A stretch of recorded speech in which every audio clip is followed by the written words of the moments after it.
హృదయంలోని ఆలోచనలను ఎరిగిన పరలోకపు తండ్రి,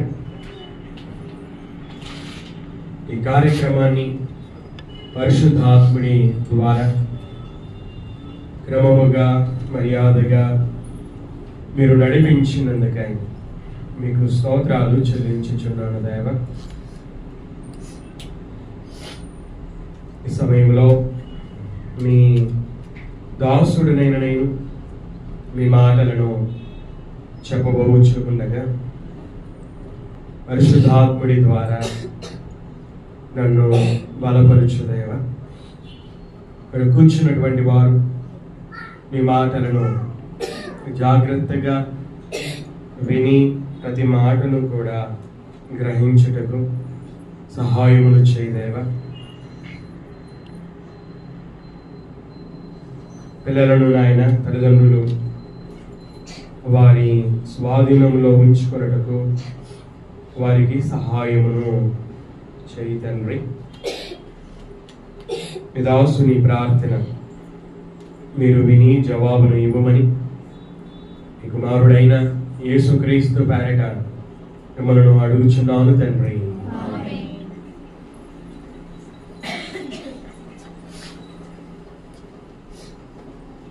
సమయంలో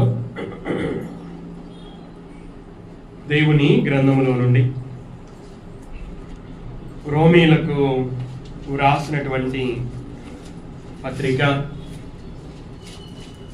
10వ అధ్యాయం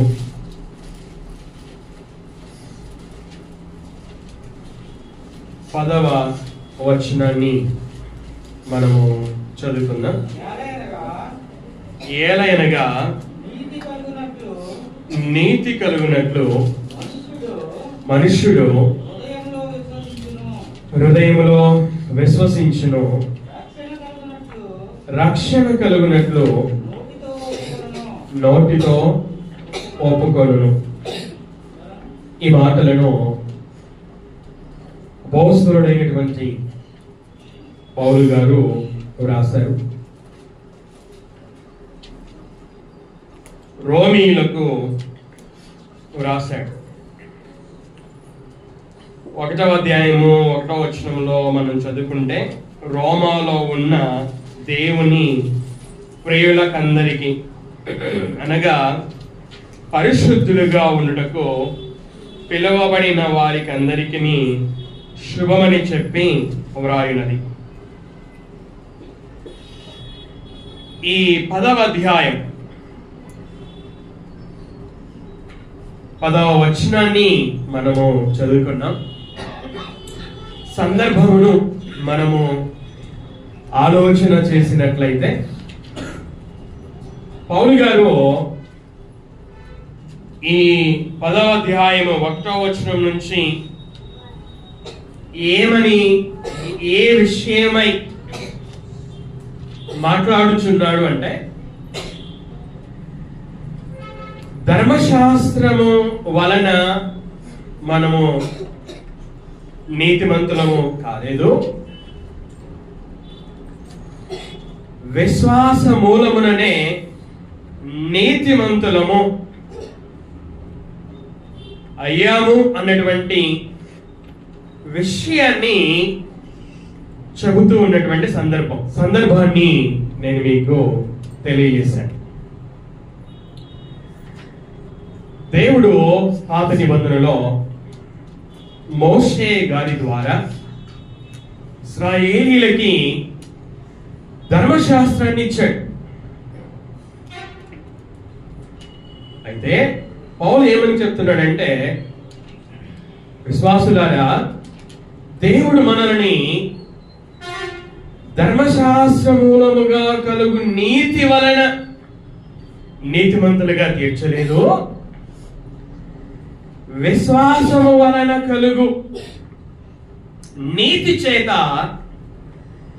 నీతిమంతులుగా తీర్చాడు అని చెబుతున్నటువంటి సందర్భం. ఈ సందర్భంలో మనము 10వ వచనాన్ని చదువుకున్నాం. 10వ వచనంలో ఏమని చదువుకున్నాం, 9వ వచనాన్ని కూడా చదువుకున్నాం. ఇక్కడ 6వ వచనం నుంచి పౌలు విశ్వాసమూలమగు నీతి గురించి మాట్లాడుతున్నాడు. విశ్వాసమూలమగు నీతి ఇలాగు చెప్పుచున్నది. ఎలాగు చెప్పుచున్నది? ఎవడు పరలోకమునకు ఎక్కిపోవును అనగా క్రీస్తును క్రిందికి తెచ్చుటకు, లేక ఎవడు అగాధములోనికి దిగిపోవును అనగా క్రీస్తును మృతులలో నుండి పైకి తెచ్చుటకు అని నీవు నీ హృదయములో అనుకొనవద్దు. పౌలు గారు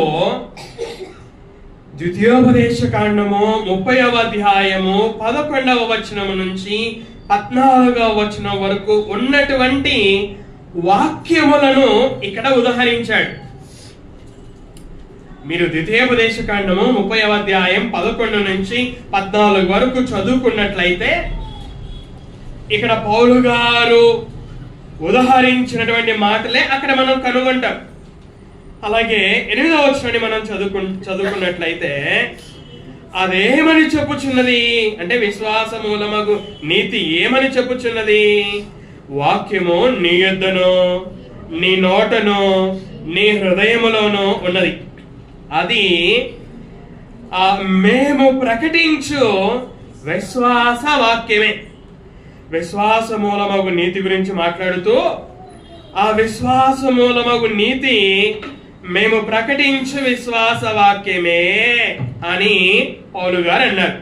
9వ వచనంలో అదేమనగా అనగా ఆ విశ్వాస వాక్యము ఏమనగా యేసు ప్రభువని నీ నోటితో ఒప్పుకొని దేవుడు మృతులలో నుండి ఆయనను లేపెనని నీ హృదయమందు విశ్వసించిన ఎడల నీవు రక్షింపబడుదువు. 10వ వచనంలో కూడా 9వ వచనంలో నోటితో ఒప్పుకొనుట అనేది ముందు వచ్చింది. ఆ 9వ వచనంలోనే 2-3 వరుసలలో హృదయంలో విశ్వసించడం తర్వాత వచ్చాయి. మరలా చెప్తున్నాను నేను.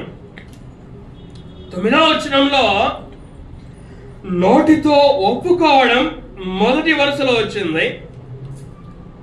2 మరియు 3 వరుసలలో హృదయమందు విశ్వసించడం గురించి వచ్చాయి. అయితే 10వ వచనంలో హృదయములో విశ్వసించడం మొదట వచ్చింది, నోటితో ఒప్పుకోవడం తర్వాత మనం చూస్తాం. కాబట్టి నేను 9వ వచనాన్ని చదవడానికి మునుపుగా 10వ వచనాన్ని మొదట చదివాను. కాబట్టి 10వ వచనాన్ని మనం చూద్దాం. 10వ వచనంలో ఎలయనగా నీతి కలుగునట్లు మనుష్యుడు హృదయములో విశ్వసించును. హృదయములో విశ్వసించును. చెరసాల నాయకుడు అడిగాడు పౌలు శీలలని, అయ్యలారా రక్షణ పొందుటకు నేనేమి చేయవలెను? అప్పుడు వారు చెప్పారు, ప్రభువైన యేసునందు విశ్వాసం ఉంచుము, అప్పుడు నీవును నీ ఇంటి వారును రక్షణ పొందుదురు. చెరసాల నాయకుడు రక్షణ పొందాలి అంటే ప్రభువైన యేసునందు విశ్వాసము ఉంచాలి.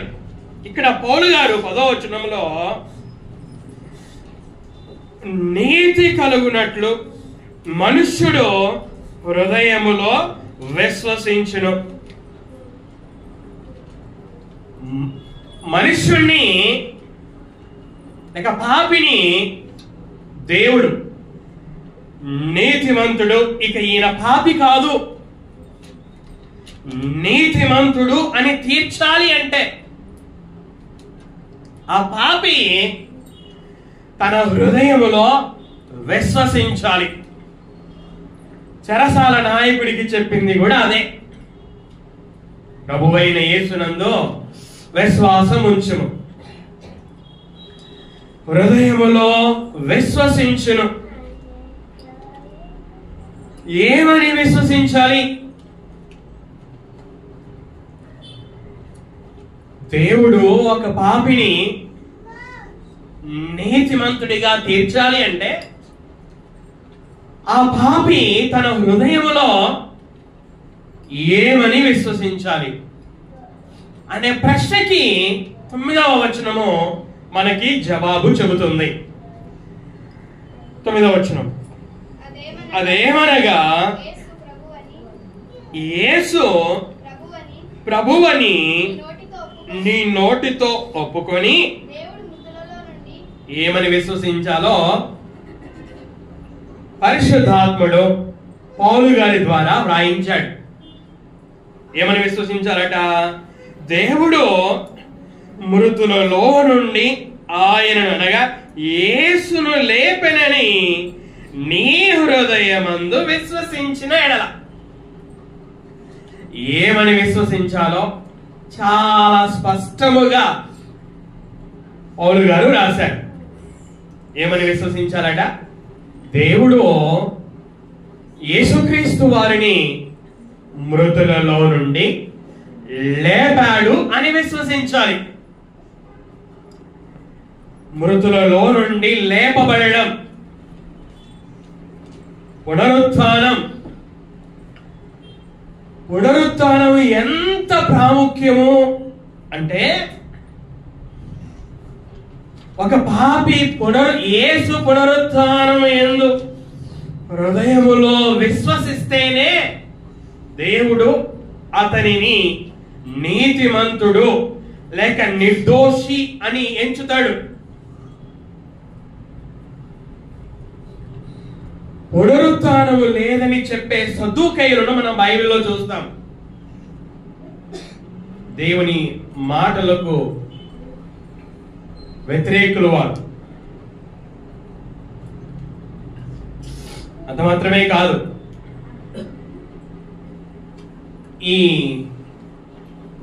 భూమి మీద ఉన్నటువంటి 850 కోట్ల మంది మనుషులలో మొదటి స్థానంలో క్రైస్తవులు ఉంటే, రెండవ స్థానంలో సంఖ్యపరంగా ముస్లింలు ఉన్నారు. వీరు కూడా విశ్వసించేది ఏమిటంటే యేసుక్రీస్తు వారు సిలువనే వేయబడలేదు, ఆయన అలాగే పరలోకానికి కొనిపోబడ్డాడు అని విశ్వసిస్తారు వీరు.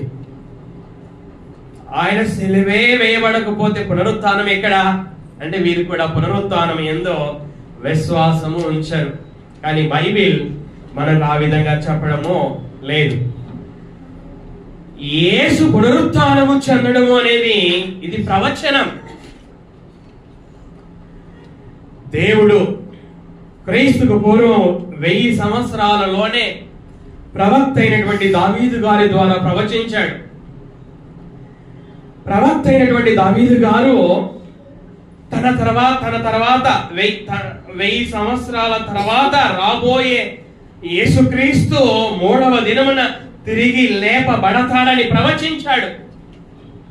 కాబట్టి పునరుత్థానము అనేది ఏదో అనుకోకుండా జరిగింది కాదు. దేవుని ప్రణాళిక. పరిశుద్ధుడైన దావీదు ప్రవక్త చేత పలికించాడు దేవుడు దానిని. యేసుక్రీస్తు వారే స్వయాన చెప్పారు, నేను మరణిస్తాను, సమాధి చేయబడతాను, తిరిగి లేపబడతాను, అవశ్యముగా తిరిగి లేపబడతాను. స్త్రీలు సమాధి దగ్గరికి పోయి వెతుకుతా ఉంటే ఆయన ఇక్కడ లేడు, తాను చెప్పినట్టు లేచి ఉన్నాడు అని దూతలు ప్రకటించారు. ఆయన పునరుత్థానం అయిన తర్వాత 40 రోజులు భూమి మీద ఉన్నాడు. పునరుత్థానం అయిన ఆ దినమే ఆయన పరలోకానికి కొనిపోబడలేదు. పునరుత్థానం అయిన తర్వాత 40 రోజులు, 4 రోజులు కాదు, 40 రోజులు భూమి మీద ఉండి శిష్యులతో ఉండి తన్ను తాను సజీవునిగా కనపరుచుకున్నాడు. ఇవన్నీ పునరుత్థానానికి ఆధారాలుగా బైబిల్లో మనం చూస్తాం. పునరుత్థానం యొక్క ప్రాముఖ్యత ఇది. ఒక పాపిని దేవుడు నీతిమంతుడిగా తీర్చాలి అంటే ఆ పాపి విశ్వసించాలి. ఎక్కడ విశ్వసించాలి? తన హృదయంలో విశ్వసించాలి. ఏమని విశ్వసించాలి? ఇక్కడ బాప్తిసం తీసుకునే వారు ఉన్నారు కదా, మీరు జాగ్రత్తగా వినవలసినది. ఏమని విశ్వసించాలి? దేవుడు మృతులలో నుండి యేసును లేపాడు 3వ దినమున అని విశ్వసించాలి. మృతులలో నుండి అనే మాటలలో యేసు మృతిని మనం చూస్తూ ఉన్నాం. పౌలు గారు కొరింథీయులకు రాసినటువంటి పత్రిక 15వ అధ్యాయం 3-4 వచనాలలో లేఖనముల ప్రకారము యేసుక్రీస్తు మన పాపముల నిమిత్తము మరణించెను, సమాధి చేయబడెను, 3వ దినమున తిరిగి లేపబడెను అని వ్రాయడాన్ని మనం చూస్తాం. హృదయములో విశ్వసించడం గురించి మాట్లాడుతున్నాం. ఏమని విశ్వసించాలి? ఒక పాపి నీతిమంతులుగా తీర్చబడడానికి ఏమని విశ్వసించాలి? యేసుక్రీస్తు నా పాపముల కొరకు మరణించాడు, సమాధి చేయబడ్డాడు, దేవుడు మృతులలో నుండి ఆయనను లేపాడని తన హృదయములో విశ్వసించాలి. విశ్వసించిన తర్వాత ఇంకా ఏం చేయాలట? 10వ వచనంలో, 10వ అధ్యాయం 10వ వచనంలో, ఎలయనగా నీతి కలుగునట్లు మనుష్యుడు హృదయములో విశ్వసించును, తర్వాత రక్షణ కలుగునట్లు నోటితో ఒప్పుకొనును. హృదయములో విశ్వసించడాన్ని మనం చూస్తాం. రెండవది ఒప్పుకోవాలి. దేనితో ఒప్పుకోవాలట? నోటితో ఒప్పుకోవాలి. ఎవరిని ఒప్పుకోవాలి? 9వ వచనం. ఎవరిని ఒప్పుకోవాలి? ఏమని ఒప్పుకోవాలి? యేసును ఒప్పుకోవాలి. ఏమని ఒప్పుకోవాలి? ప్రభు అని ఒప్పుకోవాలి. దేవుడు యేసును నా కొరకు పంపాడు, యేసుక్రీస్తు నా పాపాల కొరకు మరణించాడు, సమాధి చేయబడ్డాడు, ఆయన యేసును 3వ దినమున లేపాడు అని హృదయములో నిజముగా విశ్వసించి ఉన్నట్లయితే, హృదయములో ఆ విశ్వాస కార్యము జరిగి ఉన్నట్లయితే, ఆ విశ్వాసానికి తగినటువంటి కార్యం నోటితో జరగాలి. క్రియలు లేని విశ్వాసము మృతము కదా, ప్రయోజనము లేనిది కదా. రాహాబు దేవుని యందు విశ్వాసం ఉంచింది కనుకనే యెహోషువ పంపిన వేగుల వారిని దాచిపెట్టి వారితో మాట్లాడింది. ఆమెకు దేవుని పట్ల ఉన్న విశ్వాసాన్ని తన మాటలలో కనబరిచింది. అదేవిధంగా హృదయములో విశ్వసించినటువంటి పాపి ఆ విశ్వాసాన్ని నోటితో ఒప్పుకోవడం ద్వారా కనపరచాలి. ఇది క్రియలతో కూడిన విశ్వాసం. ఎవరిని ఒప్పుకోవాలట? యేసును ఒప్పుకోవాలి. ఏమని ఒప్పుకోవాలి? యేసును ప్రభువు అని ఒప్పుకోవాలి. ప్రభువు గ్రీకు భాషలో, క్రొత్త నిబంధన గ్రీకు భాషలో వ్రాయబడింది కదా. గ్రీకు భాషలో కురియోస్ అనే మాట ఉంది.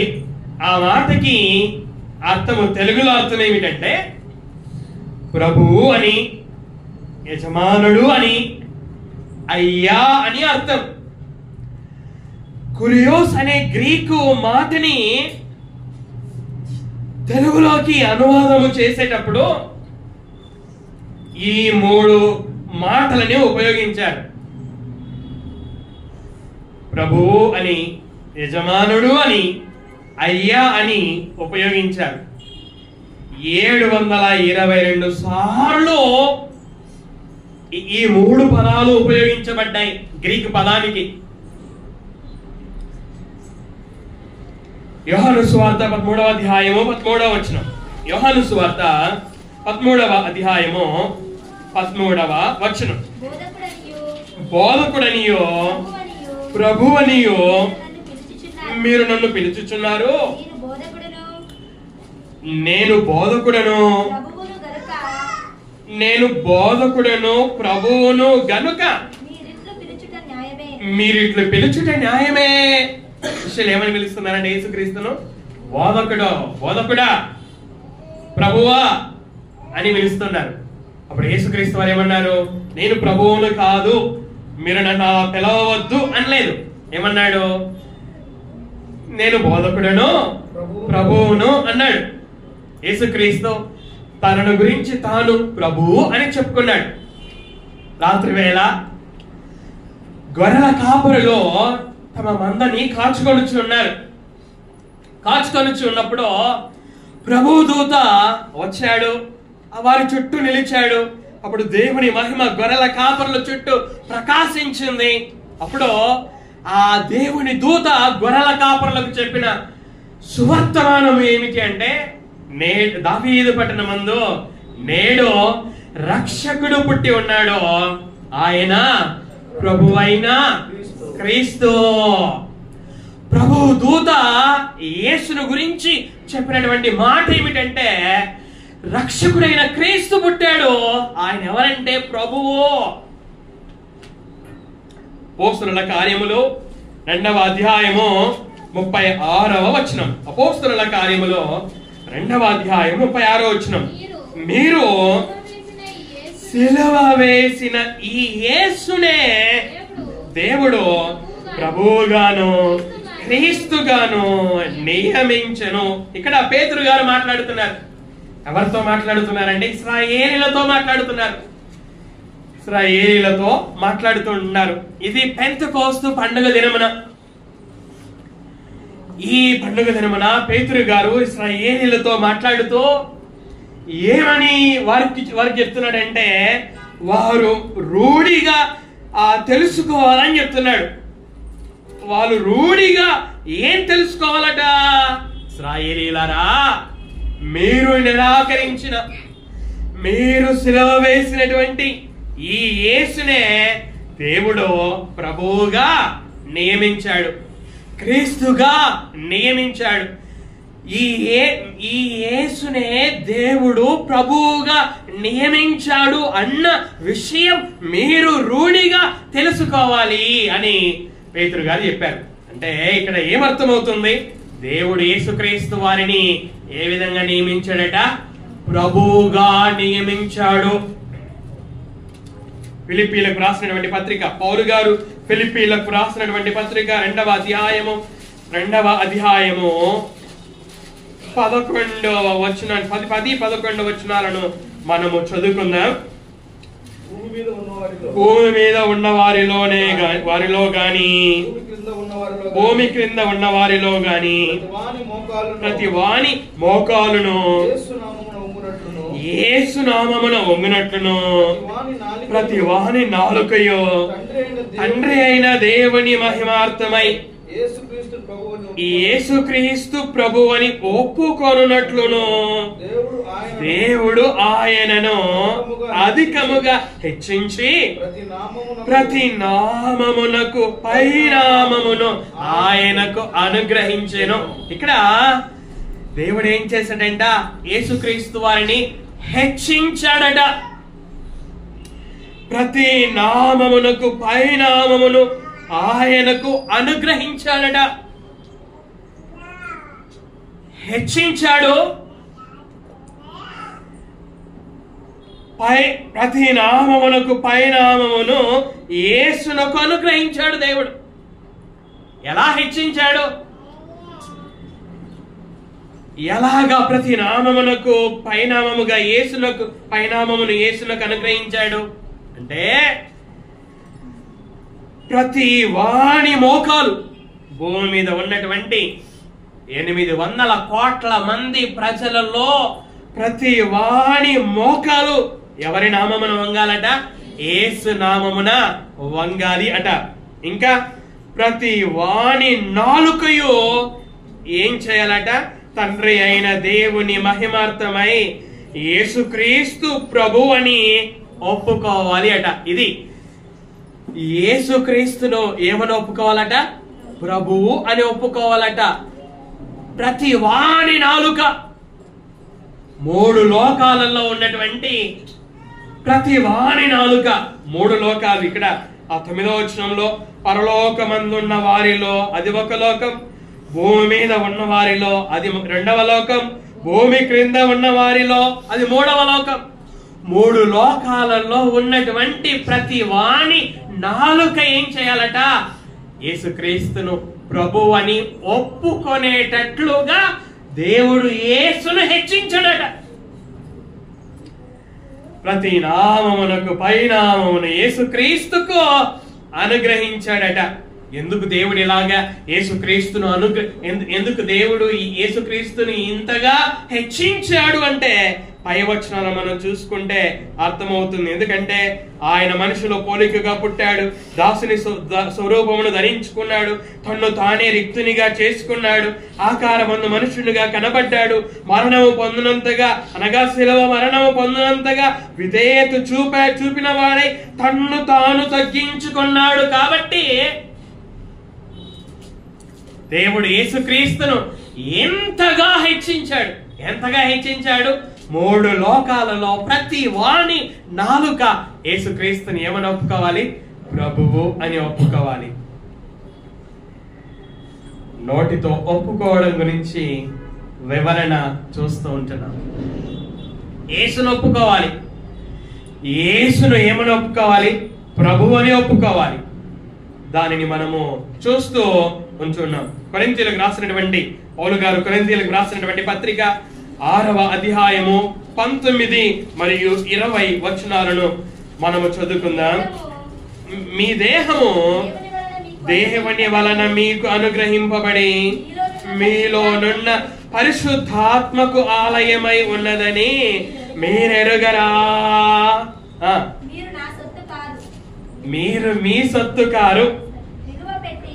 చాలండి, మీరు మీ సొత్తు కారు. పౌలు గారు కొరింథీ పట్టణంలో ఉన్నటువంటి సంఘానికి వ్రాస్తూ ఏమంటున్నాడు? విశ్వాసులారా, మీరు మీ సొత్తు మీరు విలువ పెట్టి కొనబడినటువంటి వారు అని చెబుతా ఉన్నాడు. కొరింథీ పట్టణంలో ఉన్నటువంటి సంఘస్థులు కొనబడిన వారు, విలువ పెట్టి కొనబడినటువంటి వారు. ఏంటా విలువ? ఎవరు కొన్నారు? ఎవరి కొరకు కొన్నారు? ప్రకటన గ్రంథం 5వ అధ్యాయం 9వ వచనాన్ని మనం చదువుకుందాం. ఆ విలువ ఏంటి? ఎవరు కొన్నారు? ఎవరి కొరకు కొన్నారు? ప్రకటన గ్రంథం 5వ అధ్యాయం 9వ వచనం. ఆ పెద్దలు నీవు ఆ గ్రంథమును తీసుకొని దాని ముద్రలను విప్పుటకు యోగ్యుడవో, నీవు వధింపబడిన వాడవై నీ రక్తమిచ్చి. ఇక్కడ యేసుక్రీస్తు గురించి చెప్పబడుతున్నటువంటి మాట. నీ రక్తమిచ్చి ప్రతి వంశములోను ఆయా భాషలు మాట్లాడు వారిలోను ప్రతి ప్రజలోను ప్రతి జనములోను ఎవరి కొరకు మనుషులు కొనబడ్డారో? దేవుని కొరకు మనుషులు కొనబడి మనుషులను కొని మా దేవునికి వారిని ఒక రాజ్యముగాను యాజకులను గాను చేసితివి గనుక వారు భూలోకమందు ఏలుదురని క్రొత్త పాట పాడుదురు. విలువ పెట్టి కొనబడిన వారు. ఏమిటి ఆ విలువ? అనగా యేసుక్రీస్తు యొక్క రక్తం. మనుష్య కుమారుడు పరిచారము చేయించుకొనుటకు రాలేదు గాని పరిచారము చేయుటకును అనేకులకు ప్రతిగా విమోచన క్రయధనముగా తన ప్రాణమును ఇచ్చుటకును వచ్చెను. క్రయధనం కొనేందుకు ఇచ్చే డబ్బు. క్రయం అంటే కొనడం. క్రయధనం అంటే కొనడానికి ఇచ్చే డబ్బు. ఏంటి కొనడానికి యేసుక్రీస్తు ఇచ్చినటువంటి ఆ ధనం ఏమిటి అంటే తన ప్రాణం, తన స్వరక్తమిచ్చి సంపాదించిన తన సంఘం. విలువ ఏమిటి ఆ విలువ అంటే యేసుక్రీస్తు యొక్క నిర్దోషమైన నిష్కలంకమైనటువంటి రక్తం, ఆయన ప్రాణమే విలువ. విలువ పెట్టి కొనబడిన వారు కొరింథీలో ఉన్నటువంటి విశ్వాసులు, అలాగే ఇక్కడ కూర్చున్నటువంటి విశ్వాసులమైన మనం యేసు రక్తము అనే విలువ పెట్టి కొనబడిన వారు. ఎవరి కొరకు కొనబడిన వారు? దేవుని కొరకు కొనబడిన వారు. దేవుని కొరకు కొనబడిన వారమైన మనము మన సొత్తు కాదు అట. పౌలు అంటున్నాడు, విశ్వాసులారా మీరు మీ సొత్తు కాదు. అలాగే మనం కూడా మనము మన సొత్తు కాదు. మన సొత్తు కాకపోతే ఇంకెవరి సొత్తు? మనము మన సొత్తు కాకపోతే ఇంకెవరి సొత్తు? ఎవరి సొత్తు? ఎవరి కొరకు కొనబడ్డాం? దేవుని కొరకు కనబడ్డాం. కాబట్టి మనం ఎవరి సొత్తు? దేవుని సొత్తు. మనము దేవునికి దాసులం. ఎవరికి దాసులం? దేవునికి దాసులం. ఈ విషయం మనందరికి అర్థం కావాలి. నేను దేవునికి దాసుడను, ఆయన కొరకు నేను కొనబడ్డాను, ఆయన కుమారుడైన యేసుక్రీస్తు తన రక్తముతో నన్ను దేవుని కొరకు కొన్నాడు. ఈ మాటలు చెప్పడం కాదు, ఈ మాటలు కంఠస్థం అవ్వడం కాదు, ఈ మాటలు మనకు అర్థం కావాలి. అర్థమైనప్పుడే మన జీవితంలో ఆ విధంగా జీవించగలం. చూడండి, రోమీలకు రాసినటువంటి పత్రిక, పౌలు గారు రోమీలకు రాసినటువంటి పత్రిక 6వ అధ్యాయము 22వ వచనంలో ఏమని రాశాడో చూడండి. అయినను ఇప్పుడు పాపము నుండి విమోచింపబడి దేవునికి దాసులైనందున, పాపము నుండి విమోచింపబడిన వారందరూ కూడా ఎవరికి దాసులయ్యారట? దేవునికి దాసులయ్యారట. మొదటి వర్తమానంలో మనం విన్నాం కదా, పాపము నుండి విమోచింపబడిన వారందరూ కూడా దేవునికి దాసులు అయ్యారు. దేవునికి మాత్రమే కాదు, యేసుక్రీస్తునకు కూడా మనము దాసులమే. చూడండి, యాకోబు రాసినటువంటి పత్రిక 1వ అధ్యాయము 1వ వచనం. యాకోబు రాసినటువంటి పత్రిక 1వ అధ్యాయము 1వ వచనం.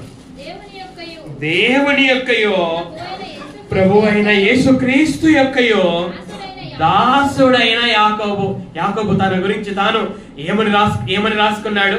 నేను దాసుడను అని రాసుకున్నాడు. ఎవరికి దాసుడట? దేవునికి దాసుడట, అలాగే యేసుక్రీస్తుకు కూడా దాసుడట. అంటే యాకోబు దేవునికి దాసుడైతే దేవుడు యాకోబుకి ఏమవుతాడు? యజమాని అవుతాడు, ప్రభువు అవుతాడు కదా.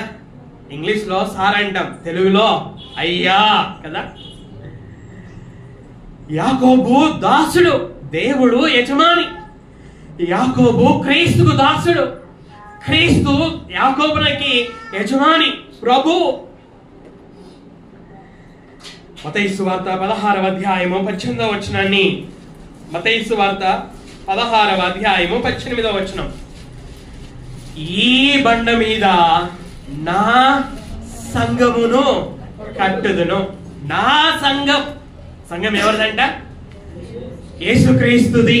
మనమందరం ఏమై ఉన్నాం? సంఘమై ఉన్నాం. కాబట్టి మనమందరము కూడా ఎవరికి చెందినటువంటి వారం? యేసుక్రీస్తునకు చెందినటువంటి వారం. యేసుక్రీస్తునకు చెందినటువంటి వారం.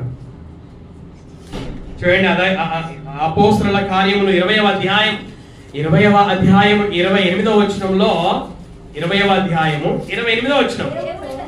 దేవుడు తన స్వరక్తమిచ్చి సంపాదించిన తన సంఘం. ఎవరి సంఘం? సంఘం ఎవరిదట?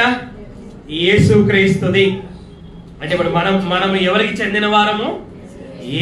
మనం సంఘం కదా, కాబట్టి మనం ఎవరికి చెందిన వారం అంటే యేసుక్రీస్తుకు చెందినటువంటి వారం. మనం ఎవరి సొత్తు అంటే తండ్రి అయిన దేవుని సొత్తు, అలాగే ఆయన కుమారుడైన యేసుక్రీస్తు సొత్తై ఉన్నాం. యాకోబు ఇంతసేపు చెప్పినట్లుగా యాకోబు దేవునికి అలాగే క్రీస్తుకి దాసుడై ఉంచుకున్నాడు. పౌలు గారు ఎఫెసీయులకు రాసినటువంటి పత్రిక 1వ అధ్యాయము 20 నుంచి 22 వరకు 20 నుంచి 22 వరకు మనము చదువుకుందాం. దేవుడు ఆ బలాతిశయము చేత క్రీస్తును మృతులలో నుండి లేపి సమస్తమైన ఆధిపత్యము కంటెను, అధికారము కంటెను, శక్తి కంటెను, ప్రభుత్వము కంటెను ఈ యుగమునందు మాత్రమే గాక రాబో యుగమునందును పేరు పొందిన ప్రతి నామము కంటెను ఎంతో హెచ్చుగా దేవుడు యేసుక్రీస్తును హెచ్చిస్తున్న విధానమును మనం చూస్తున్నాం. ఎంతో హెచ్చుగా పరలోకమునందు ఆయనను తన కుడి పార్శ్వమున కూర్చుండబెట్టుకొని ఉన్నాడు. మరియు సమస్తమును ఆయన అనగా యేసు పాదముల క్రింద ఉంచి సమస్తముపైని ఆయనను సంఘమునకు శిరస్సుగా నియమించెను. దేవుడు నియమించాడట. ఎవరిని నియమించాడు? యేసుక్రీస్తు నియమించాడు. దేని మీద? సంఘం మీద. సంఘం మీద ఎలా నియమించాడు? శిరస్సుగా నియమించాడు. యేసును ప్రభు అని నోటితో ఒప్పుకోవాలి అట. దానిని మనం చూస్తూ ఉన్నాం.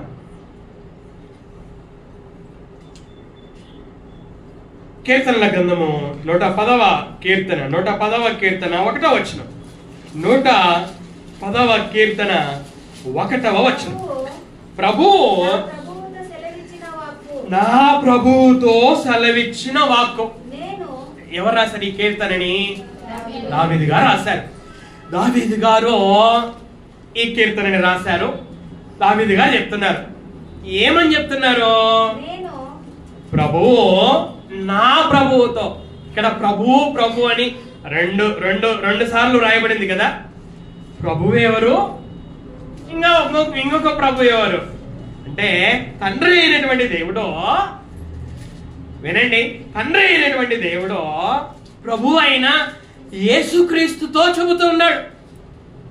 నా ప్రభువుతో అంటే దావీదు యేసుక్రీస్తును ప్రభువు అని అక్కడ మాట్లాడుతూ ఉంటున్నాడు. కొత్త నిబంధనలో మనం సువార్తలలో చూస్తే దావీదు యేసును ప్రభు అని చెప్పాడు కదా అని వ్రాయబడి ఉంటుంది.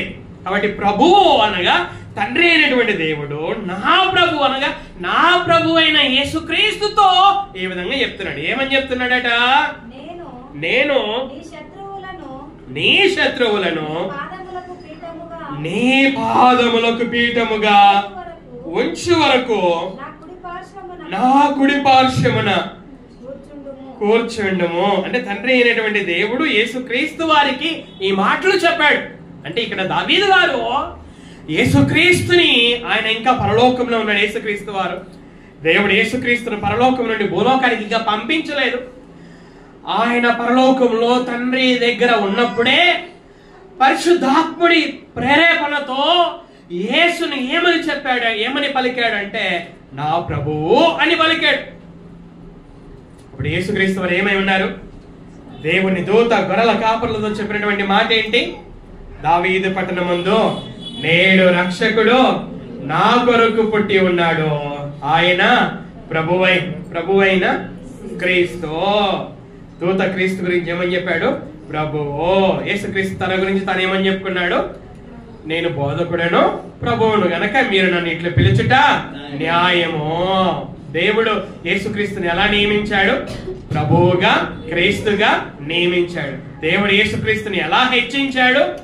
3 లోకాలలోని ప్రతి వారి నాలుక యేసుక్రీస్తును ప్రభువని ఒప్పుకొనేట్లుగా హెచ్చించాడు. ప్రతి నామమునకు పైనామమును యేసునకు అనుగ్రహించాడు. సంఘము మీద శిరస్సుగా నియమించాడు. సమస్తమును ఆయన పాదాల క్రింద ఉంచాడు. దావీదు గారు యేసును ప్రభు అని పిలవడాన్ని మనం చూస్తూ ఉన్నాం. కాబట్టి ఒక పాపి రక్షణ పొందుకోవాలి అంటే ఏం చేయాలి అట? హృదయములో విశ్వసించాలి. రెండవది నోటితో ఒప్పుకోవాలి. ఏమని హృదయంలో విశ్వసించాలో చూసాం. ఎవరిని ఒప్పుకోవాలో, ఏమని ఒప్పుకోవాలో మనం చూస్తున్నాం. యేసును ఒప్పుకోవాలి. ఏమని ఒప్పుకోవాలి? ఆయన ప్రభు అని ఒప్పుకోవాలి. తన రక్తముతో దేవుని కొరకు నన్ను కొన్నాడు, నేను కొనబడిన వాడును, కొనబడిన దానను, దేవునికి దాసుడను, దాసురాలని, ఆయన కుమారుడైన యేసుక్రీస్తునకు దాసుడను, దాసురాలని, దేవుడు నాకు ప్రభువు, క్రీస్తు నాకు ప్రభువు, దేవుడు యేసుక్రీస్తు నాకు యజమానులు అని మనము గ్రహించవలసిన వారమై, విశ్వసించవలసిన వారమై, ఆ విశ్వసించిన దానిని నోటితో ఒప్పుకోవలసిన వారమై ఉంటున్నాం. యేసును ప్రభు అని ఒప్పుకునేటట్లుగా చేసేది పరిశుద్ధాత్ముని కార్యం ఇది. పౌలు గారు కొరింథీయులకు రాసినటువంటి మొదటి పత్రిక 12వ అధ్యాయం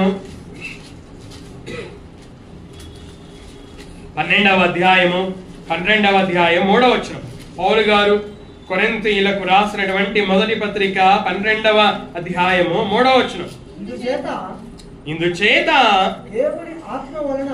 దేవుని ఆత్మ వలన మాటలాడు వాడెవడునో యేసు శాపగ్రస్తుడని చెప్పడనియో. వినండి, ఈ మాటలు అండర్లైన్ చేయండి. పరిశుద్ధాత్మ వలన తప్ప ఎవడును యేసు ప్రభువని చెప్పలేడనియో మేము మీకు తెలియజేయుచున్నాము. యేసును ప్రభువు అని ఒప్పుకోవాలి రక్షణ పొందడానికి. యేసును ప్రభువు అని ఒప్పుకునేటట్లుగా చేసేది, యేసు ప్రభువు అని అర్థం చేసుకొని విశ్వసించి నోటితో ఒప్పుకునేటట్లుగా చేసేది పరిశుద్ధాత్ముడు.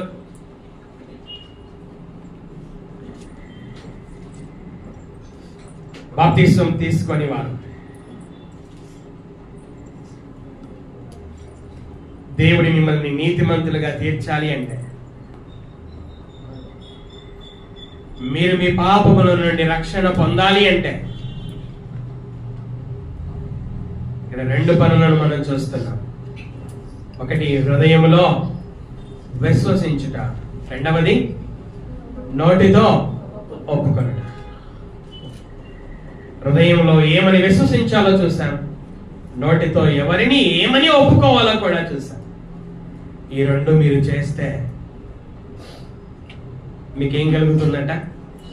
ఈ 2 మీరు చేస్తే మీకేం కలుగుతుందంట? మరలా వచనాన్ని చదువుకుందాం. రోమీయులకు రాసినటువంటి పత్రిక 10వ అధ్యాయం 10వ వచనం. ఏలయనగా నీతి కలుగునట్లు మనుష్యుడు హృదయములో విశ్వసించును, రక్షణ కలుగునట్లు నోటితో ఒప్పుకొనును. ఈ 2 పనులు చేయడం ద్వారా నీతి కలుగుతుంది, రెండవది రక్షణ కలుగుతుంది. బాప్తిస్వం ఎవరైతే తీసుకోలేదో మీరు ఇంకా అనీతిమంతులుగా ఉన్నారు. దేవుడి మిమ్మల్ని నిర్దోషులు అని ఇంకా ఎంచలేదు. దేవుడి మిమ్మల్ని ఇంకా నీతిమంతులుగా తీర్చలేదు. ఆయన అనీతిమంతులైన మీరు నీతిమంతులుగా తీర్చబడాలి అంటే, దేవుడు మిమ్మల్ని నిర్దోషులు అని ఎంచాలి అంటే, హృదయంలో విశ్వసించాలి. యేసు మరణం యందు, సమాధి పునరుత్థానముల యందు విశ్వసించాలి. రెండవది, పాపము నుండి, పాప శిక్ష నుండి రక్షణ పొందుకోవాలి అంటే దేవుడు యేసును ప్రభువుగా నియమించాడని విశ్వసించాలి. యేసును ప్రభువు అని నోటితో ఒప్పుకోవాలి. బాప్తిస్మం పొందకమునుపు చేయవలసినటువంటి పనులను మనం గత కొన్ని రోజులుగా చూస్తున్నాం. మొదట ఏం చేయాలి? వినాలి. అందరూ చూడండి, ఇక్కడ మొదట ఏం చేయాలి? వినాలి. ఏం వినాలి? సువార్త వాక్యం, రక్షణ సువార్తను వినాలి. వినటం వలన ఏమొస్తుంది? విశ్వాసాన్ని మనం ఇంతసేపు మనం చూసాం. హృదయంలో విశ్వసించాలి. గత ఆదివారం మనం జ్ఞాపకం చేసుకున్నాం. గత ఆదివారం దేని గురించి జ్ఞాపకం చేసుకున్నాం మనం? మారు మనస్సు. దేవుడు ఆ జ్ఞాన కాలములను చూచి, అనగా సువార్త వినబడని కాలములు అజ్ఞాన కాలాలు. సువార్త మీకు వినిపించినంత వరకు అది మీ జీవితంలో అజ్ఞాన కాలం, మీ జీవితంలో అది అజ్ఞాన దశ. సువార్త మీకు వినిపించబడింది అంటే అప్పటి నుంచి జ్ఞాన దశ ప్రారంభమైంది, జ్ఞాన కాలం ప్రారంభమైంది. దేవుడు ఆ జ్ఞాన కాలములను చూచి చూడనట్టుగా ఉండెను. ఇప్పుడైతే అంతటను అందరును మారు మనసు పొందవలనని మనుషులకి ఆజ్ఞాపించుచున్నాడు. దేవుడు తన కుమారుడైన యేసుక్రీస్తును రెండవసారి ఇంకా పంపించకపోవడానికి గల కారణం, ఒక పాపి మారు మనసు పొందాలని, ఎవడును నశింపవలనని ఇచ్చయింపక అందరూ అంతటా మారు మనసు పొందవలనని మీ ఎడల దీర్ఘ శాంతము గలవాడై ఉన్నాడు. ఎవరైతే ఇంకా మారు మనసు పొందలేదో, ఎవరైతే ఇంకా హృదయంలో విశ్వసించలేదో, ఎవరైతే ఇంకా యేసును ప్రభు అని నోటితో ఒప్పుకోలేదో, మీకోసమే దేవుడు ఇంకా దీర్ఘశాంతము కలిగి తన కుమారుడైన యేసుక్రీస్తును పంపకుండా ఉన్నాడు. కాబట్టి దేవుడు తన కుమారుడైన యేసుక్రీస్తు ద్వారా సిద్ధపరిచిన పాప క్షమాపణ, పాప శిక్ష నుంచి రక్షణని మీరు ఇంతవరకు విన్నటువంటివి చేసినట్లయితే పొందుకుంటారు. అప్పుడు దేవుడు సంతోషిస్తాడు, ఆయన దూతలు కూడా సంతోషిస్తాడు. ఈ ఉదయకాలపు వేళ రెండు ప్రాముఖ్యమైన విషయాలను మనం జ్ఞాపకం చేసుకున్నాం. ఒకటి, హృదయములో విశ్వసించుట. ఏమని విశ్వసించుటో చూశాం. రెండవది, నోటితో ఒప్పుకోవడం. ఎవరిని ఒప్పుకోవాలో, ఏమని ఒప్పుకోవాలో మనం చూసాం. కాబట్టి విశ్వసించని వారు హృదయంలో విశ్వసిద్దాం, మారు మనసు పొందని వారు మారు మనసు పొందుదాం. నోటితో యేసును ప్రభు అని ఒప్పుకొనని వారు నోటితో యేసును ప్రభు అని ఒప్పుకుందాం. ఇంకా బాప్తిస్మానికి ముందు చేయవలసినవి చేద్దాం. ఈ విధంగా క్రమమైన బాప్తిస్మాన్ని తీసుకుందాం. ఇక్కడ కూర్చున్న వారిలో, బాప్తిస్మం తీసుకున్న వారిలో హృదయంలో విశ్వసించకుండా, మనస్సు అనేది మారకుండా, యేసును ప్రభు అని నోటితో ఒప్పుకోకుండా, పాప విషయమై మనస్సు మారకుండా బాప్తిస్మం ఎవరైతే తీసుకున్నారో వారు వాక్యానుసారమైన బాప్తిస్మము తీసుకొనలేరు.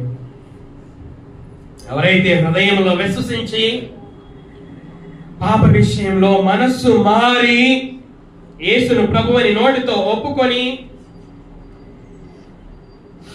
ఇలాగ బాప్తిసం తీసుకున్నారో వారు వాక్యానుసారమైన బాప్తిసము తీసుకున్నారు. కాబట్టి మనల్ని మనం పరీక్షించుకున్నాం. బాప్తిసం తీసుకునే వారు ఈ విధంగా బాప్తిసం తీసుకున్నాం.